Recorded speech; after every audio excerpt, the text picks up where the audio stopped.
dia a dia da economia, com Miriam Leitão.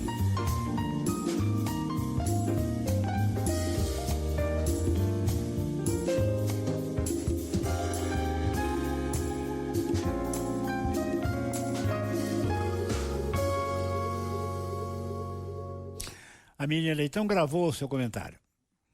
Boa tarde, Sardenberg. Boa tarde, Cássia. Boa tarde, ouvintes da CBN.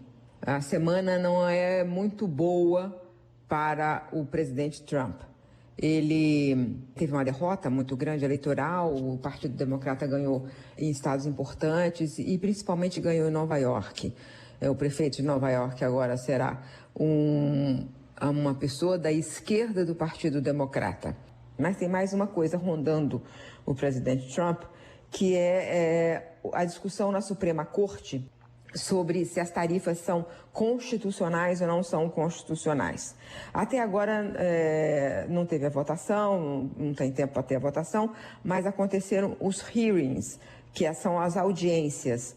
E essas audiências, pelas perguntas que os juízes fizeram, eles podem fazer perguntas nas audiências, já se mostra assim, uma tendência meio contra, segundo a avaliação de Carlos Frederico Souza Coelho, que é professor de Relações Internacionais da PUC do Rio e da Escola de Comando do Estado-Maior do Exército, e que foi ouvido pela Luciana Casimiro, que trabalha comigo no blog.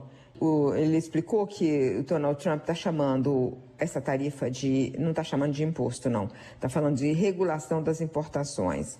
E esse argumento está sendo muito questionado, segundo o professor. Ele falou que não dá para dizer o resultado, mas a tendência das perguntas, os áudios que foram divulgados, mostra que as coisas não estão caminhando bem para Trump. A palavra dele.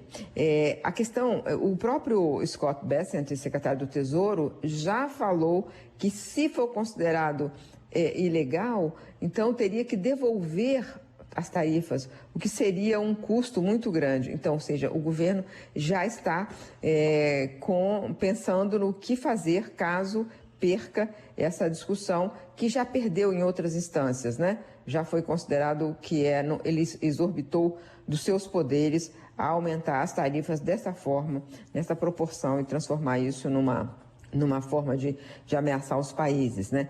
Pela lei americana, ele não pode aumentar o imposto sem autorização do legislativo.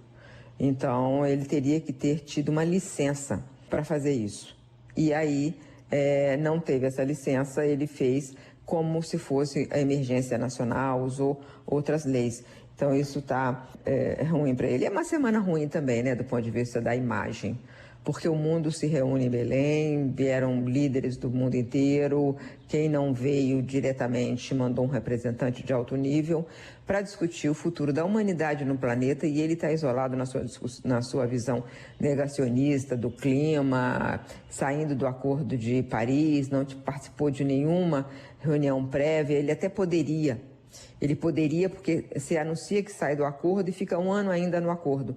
Ele poderia, inclusive, vir a Belém. Foi convidado pelo Lula, mas ele se abstém totalmente. Então, uma liderança, um país líder, como os Estados Unidos, que renuncia o seu papel num momento como esse, num momento dramático da mudança climática, é uma derrota do ponto de vista da liderança, e abre espaço para a liderança da China ou da Europa nessa questão e em outras questões.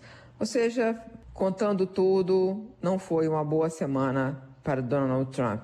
Sardenberg, Cássia, até segunda-feira.